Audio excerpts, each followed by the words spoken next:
Hello, good morning and good afternoon to everyone. I'm Princess Dela Cruz. I'm an agricultural engineer, and in behalf of Sharifa and Rulix, I'm here to present the 7 habits for a highly effective breeding program.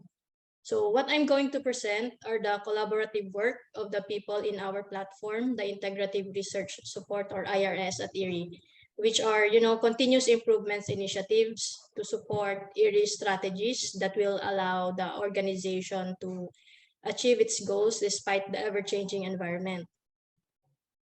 We also realize, that the landscape of breeding is changing environmentally, socially, and in terms of technology. So breeding programs must adapt to these changes to deliver new varieties faster to the farmers across the world. For a breeding program to be highly effective, giving high genetic gain while remaining cost efficient and generating quality output, a set of operational excellence practices were adopted in IRRI, akin to the 7 habits of highly effective people by Stephen Covey. So these practices were implemented in partnership with Rice Breeding Innovation or RBI. So the vision of IRS is to provide excellent research support services at optimal cost across the global area research operation network and its partners. To achieve this vision, IRS is continuously developing and strengthening research support that will ultimately allow scientists to focus on scientific innovation rather than operations. The challenges we encountered in our initiatives were on both ends, the research unit side and shared services sides. We have observed there's a strong struggle in the change of mindset and culture that will support the needed changes.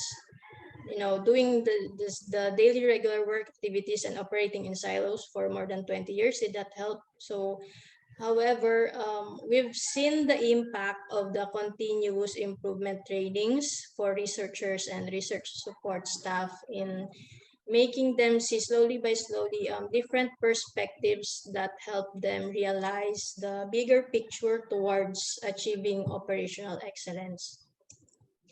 Another challenge is we also need to align the financial system on how to support one rice breeding strategy in terms of the infrastructure through budget and full cost recoveries.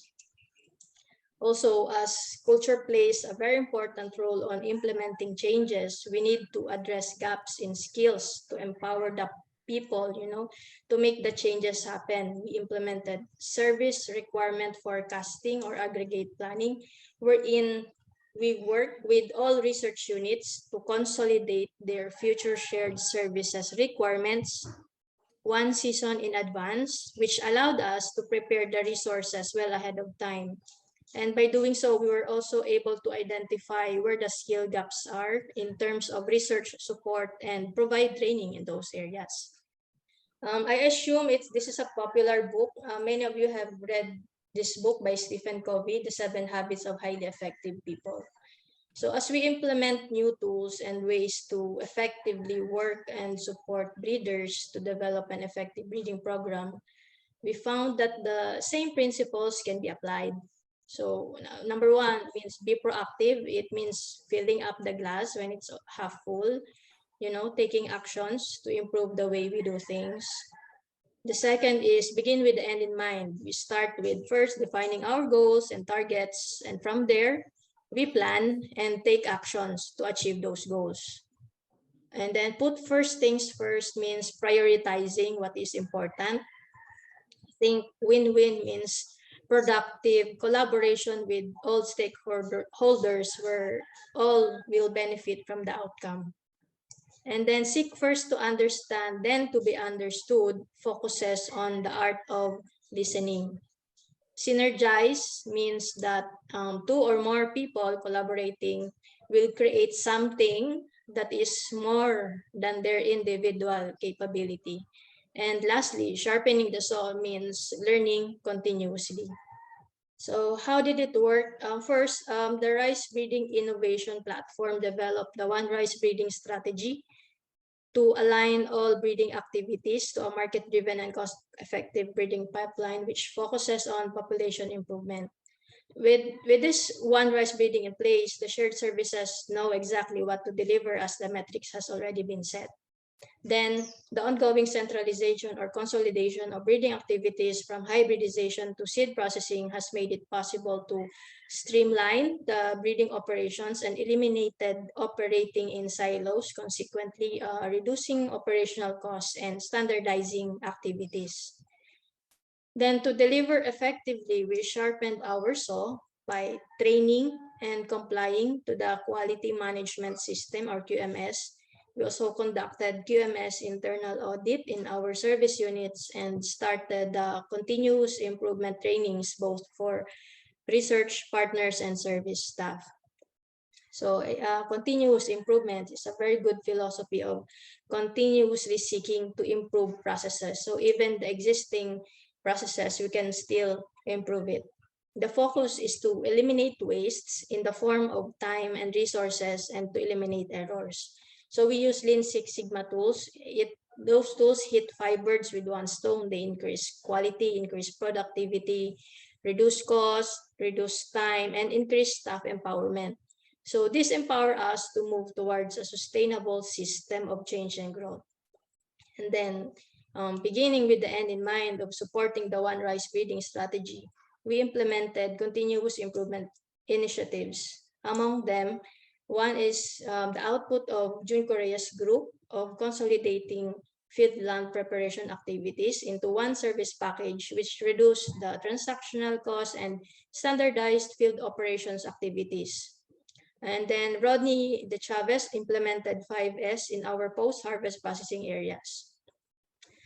Also, in managing the Grain Quality and Nutrition Service Laboratory, Jen Lapis developed visual management tools out of what we already have in the office and used spaghetti diagrams to manage the material flow that resulted to time savings of 33 days every year.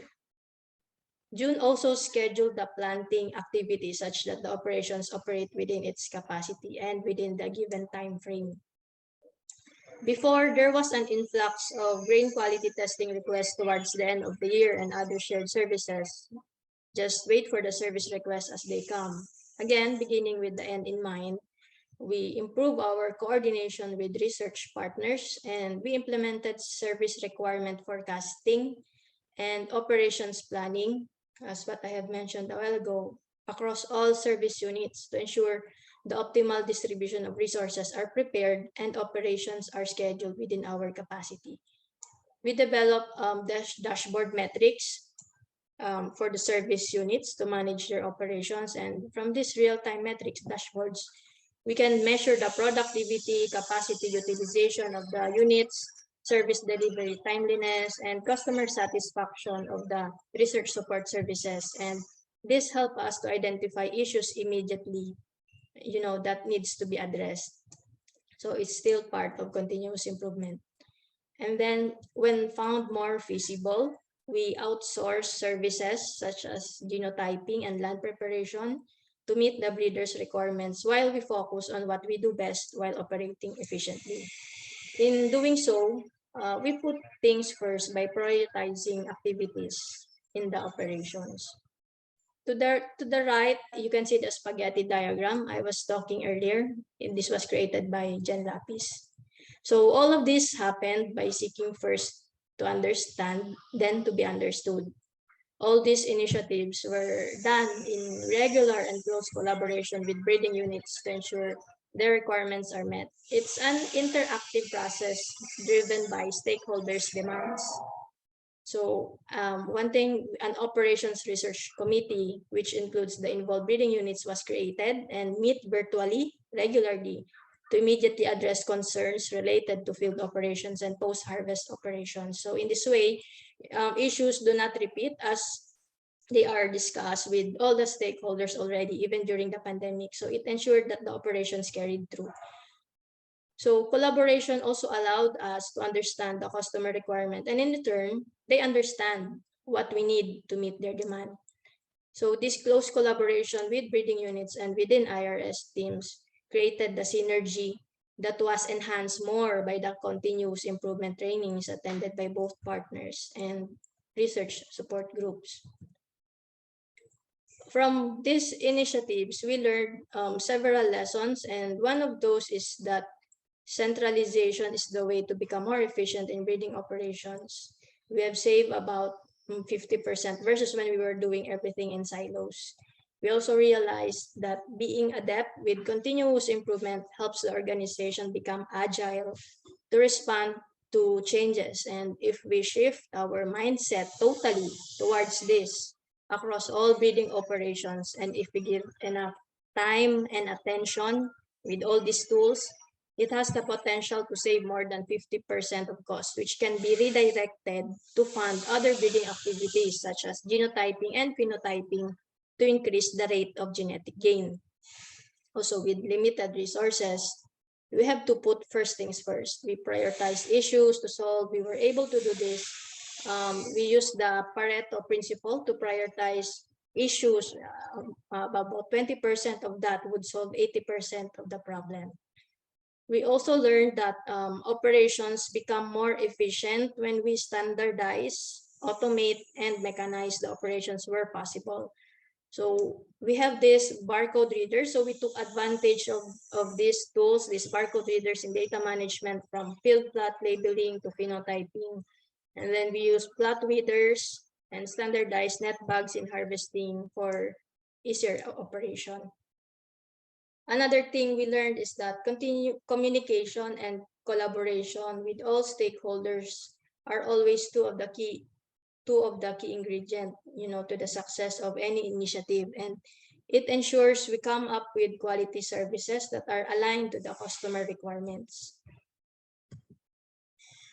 So what's next for us? So far, we have verbalized to communication and collaboration, and we internalize and operationalize the planning, centralization, and trainings, our planning initiatives.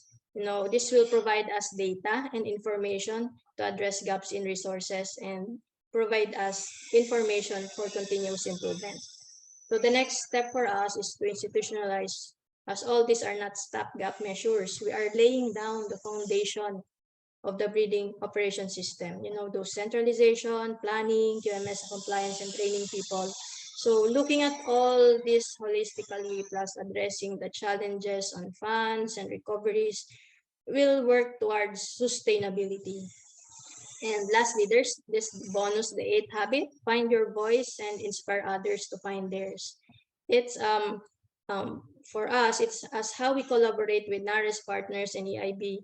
We are sharing our experiences with others through seminars and through this platform, expanding continuous improvement to include regions and other platforms. So those are the 7 habits for a highly effective breeding program. Thank you for listening.